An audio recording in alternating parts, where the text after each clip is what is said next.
G'day guys, and welcome to my new YouTube channel, Drive and Dive. I'm going to go by the handle Be Radical Oftenly for the minute. Try that one out. Anyway, so I'll tell you a wee bit about myself. I've been diving since I was about 10 years old. I think the first dive I had was down the Catlins at Nugget Point.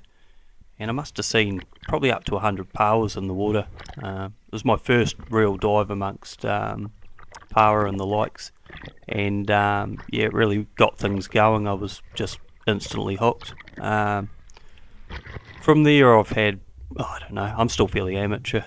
It must be definitely well over 100 dives, I suppose. Predominantly power dives in Dunedin, get the odd lot of mussels or Kina or whatnot, but I've never really seen crayfish in Dunedin. I don't dive deep. Got a bit of a fear of sharks, so I don't really dive a whole lot of open water. So that's something I'm coming to terms with and start to push out a wee bit deeper. Yeah, since I've been back from holiday, my dive boat's separate itself on one of the joins on one of the pontoons, so it's up for replacement, so I can actually get back out in the water. But this is a recording of the 27th of December 2022. Yeah, went for a big trip around the South Island, nearly circumnavigated it, to be honest. I left on Boxing Day, and me and my three children, my 6-year-old daughter, 10-year-old boy and 12-year-old boy, and yeah, we left Dunedin on Boxing Day, arrived at Arana Park before lunch, had a good walk around Arana Park, walked the kids' feet off, and we only made it 2/3 of the way around, and daughter had blisters in her new shoes, and yeah, boys were getting pretty overheated, so we called it quits, and we got ourselves on the road and into Kaikoura, and yeah, had my first dive there, south of town, I suppose, a wee bit. It was pretty overpopulated, and you know, you can see that in another video, but I thought I'd get to the juicy stuff first. So this is my first edit, and yeah, not a bad day out. It was a wee bit murky, but it's much like what it is back home in Dunedin. Like I said, I've been diving since I was about 10, and yeah, prominent target is power, and I have done a wee bit of Hawaiian slinging in Dunedin, but yeah, still yet to see a shark in the water, which I'm quite happy about. Here's a cray here. As you see, I'll give them a measure, and you'll get a bit of insight into just how small they can be in Kaikoura. I think that probably comes down to probably quite a lot of people in the water. I noticed that myself. If you go to the wrong spot, it's just overpopulated. Everyone else has been out before you, and yeah, there's lots of small ones. So definitely handy to have your measuring device like I do, right beside my hand, and you can check them and just put them straight back. It's not to overhandle them too much. So yeah, this is my third trip. We've been to Kaikoura and done a bit of diving. My first trip there was in December 2021, where I went up with my father to Picton to pick up a big Markline 800. We ended up rebuilding the trailer up there in Picton, and then he towed it home with his big Chevy. And on the way back, we stopped in at Kaikoura and done well. Got about four crayfish that day, and the legal take power, which I think was, you're allowed 5. They'd only just opened the season back up since they closed it for the earthquakes, and there was some large power and large Kina. Powers were just about legal sideways. Got a couple of shells I kept in there around the 155mm mark. Yeah, just so much more meat in them when they're that curvy. I'm not huge on power.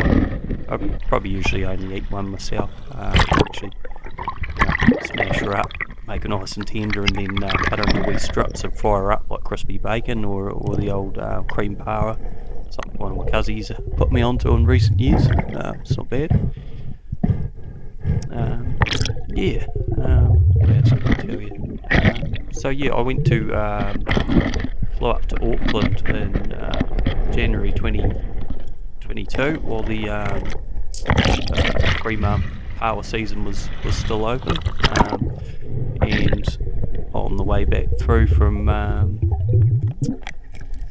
heading back from Auckland, the club sport, met my daughter. We stopped over and I ended up getting one crayfish, but it was undersized, so I only got a photo of that one and chucked him back in the water, and then got my legal take of power. I got a few good kinners there too. I'm quite happy with the size of them.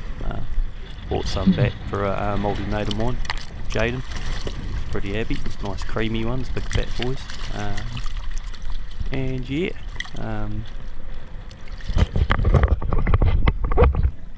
But yeah, this particular day here on the 27th of 22 was pretty exceptional. It was just crazy everywhere. It was a shame they're undersized though. Like, I only took out of the amount of crays I saw over the day, I must have been a dozen or so that I encountered, but I only took 2 legal size crays, and I think it was around 10 or so kinners, 12 or something like that, but I ended up sharing them with my neighbours back at camp, and one of my neighbours was actually a chef, a bloke by the name of Stan. He had a mountain bike on the roof of his, what did he have? I think he had an outlet, yeah, nice specialised mountain bike, carbon fibre thing, a few grand worth, and I can't remember what he was doing, but he was obviously up doing a bit of riding and whatnot, and yeah, I asked him if he'd like a kinner. He said, I'll try anything once. He was, yeah, he liked it. So I said, I've got a couple of crays here. Would you like to cook dinner? And I'll probably chuck this in another video, just because there's just too much content to fit in this one video here. But yeah, we had a great night, good yarns and that, and yeah, happy days. Best thing to do is, make friends with your neighbour. I made friends with the neighbours on the other side of me, Rupert, and I think his wife, was it Penny? And they had a wee boy, and a lovely couple from Wellington.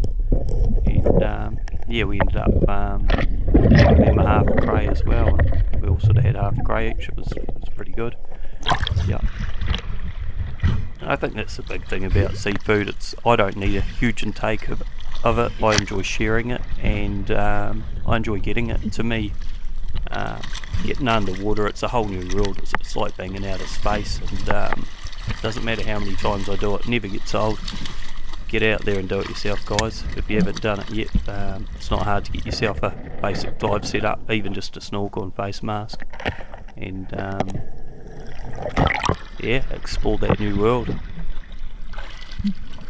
But I imagine there's going to be people watching this that have a lot more dive experience than me, and I don't put myself out there to be anyone exceptional that has a huge amount of experience, especially in the realms of crayfish diving, and that's all new to me. This is my third trip where I've ever caught crayfish, so the first time I've tried out the crayfish noose, which I succeeded on one. This particular crack here, I'd had a few goes at it, and it wasn't till I actually got up out of the water on top of it, had a bit of a spy, I saw there was a crab on top of it. I mean, I'd really revved him up, but he had nowhere to go but back into his hole. He couldn't get out the back side of it. I don't think there's an exit on this crack, and so I came back, and coming from the top, I didn't get it on video, but I didn't want to spook this crab on top, so I had to come in on the right angle with the cray noose, and managed to wrap it around him, and he was quite a hefty boy actually. The legal take male is 56mm, is it not? I think he must have been around 63mm or whatnot. On the day he seemed fairly good from here, or this spot anyway. I did get a bigger one later on, another day, but that's another story, which will, I'll upload the video in a few days. Yeah.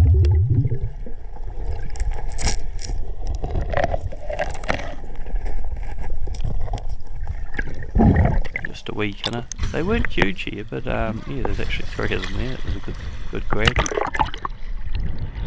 It's always good when you come up with you know, 1, 2, 3 of something. Tends to fill the catch bag quicker, and you're not out there for 2 hours like it was on this day. This was a big dive, and that's pushing my limits for my sort of energy reserves and lung capacity. I don't have a huge brief hold underwater. The best I've done out of water is 2.5 minutes, and that was after, I think 2 years ago I done about 2 minutes 07. I've been watching Brody Moss, the old Youngbloods. If you haven't seen it, get into it, Youngbloods. It's good watching. Anyway, he had give a bit of instruction on one of his dive videos about how to sort of do your brief holds in that. And yeah, I trialled this out on 2 occasions. I went from 2 minutes 07 to 2 minutes 30, just trying to take my mind elsewhere and relax. But I think in primary school when I was 16, I done maybe 14 even, a minute 30 was my best for years. Anyway, when I get underwater, I tend to panic, and the whole brief hold goes out the door, blowing oxygen reserves, and I'm probably really only good for 10 to 30 seconds tops, and then I'll get up to the top and I'm just about screaming for oxygen. Something I need to work on is pushing my comfort zones, deeper water, deeper dives than that, but you know, it's stay within your limits, and you'll be safe. I think it's a lot better now that I do actually have a Weddy float boat. Great addition. Yeah, I'd actually just bought a new dive bag and hadn't even used this thing, and then I splashed out on the float boat, so it's just going to allow me to get out that little bit deeper. It's an extra flotation device, it's something to get up on top of if the water's feeling a bit sharky or whatnot, or just want to rest.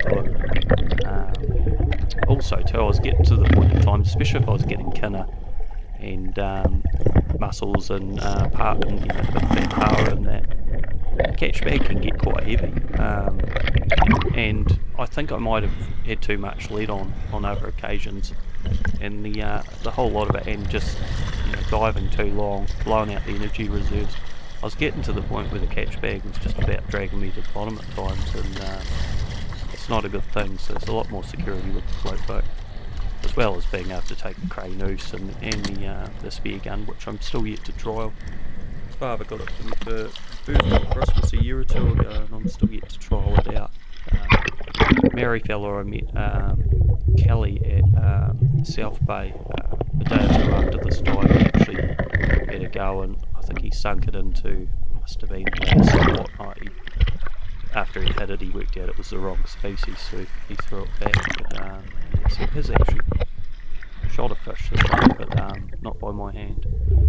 Yeah.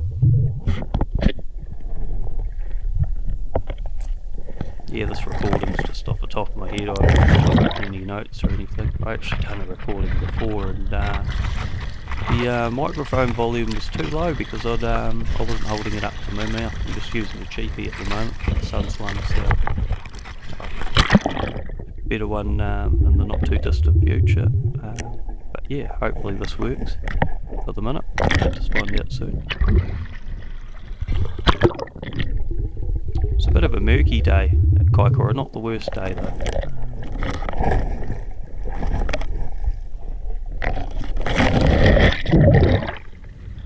Yeah, visibility in Dunedin isn't flash. This is good enough for me. If I can see my hand in front of my face, I can get myself a feed. I've had nights where I've dived in the dark, arrived when the sun's setting and get the water and it's dark, and still get myself a feed of power in the dark. So other people can do that, but I've always had a bit of a good eye for seeing stuff I want to forage and gather. Generally fill a bag quicker than most other people that I know anyway.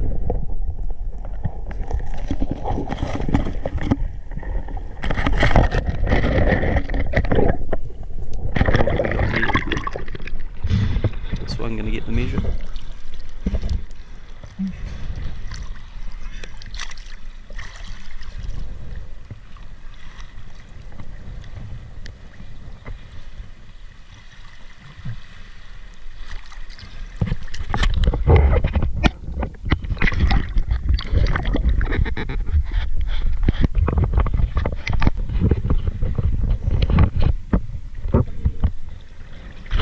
Yeah, it's quite different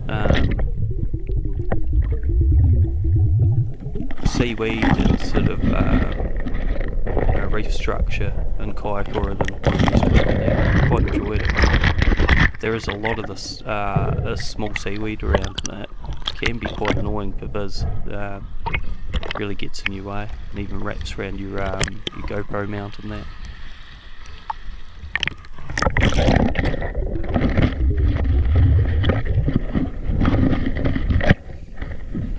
See him jetting away in the background.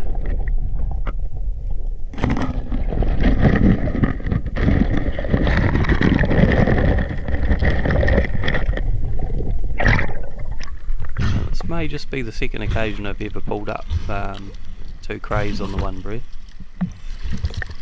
It's an exhilarating feeling.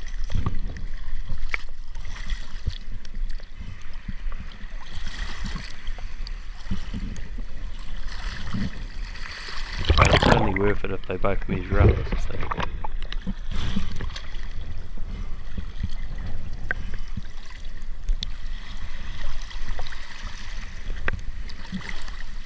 Yeah, so I was away for, I don't know if I mentioned it, but I was away for 18 days from 26th of December to the 12th of January. Left on the Boxing Day, went straight to Arana Park and then stayed at Kaikoura Beach holiday camp for 6 days.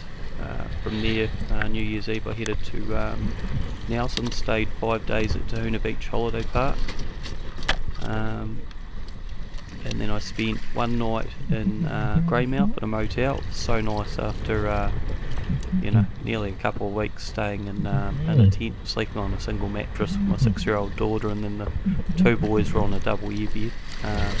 But yeah, we finally had a night in a motel and a bed. Oh, it was superb, eh? What a good way to restart. From Greymouth we headed through to Hokitika, and we stayed there for 6 days at the Hokitika Kiwi Holiday Park and Motels.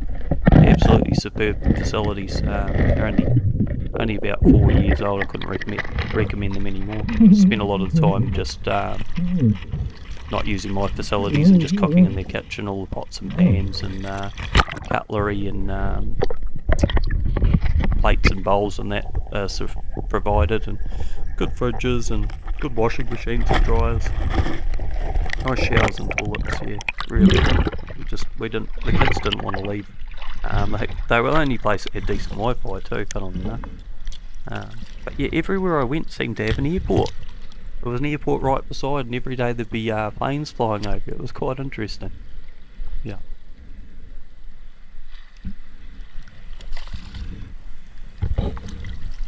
Yeah, anyway, cheers guys for watching. Hope you liked the video, and plenty more of this content to come, so like and subscribe.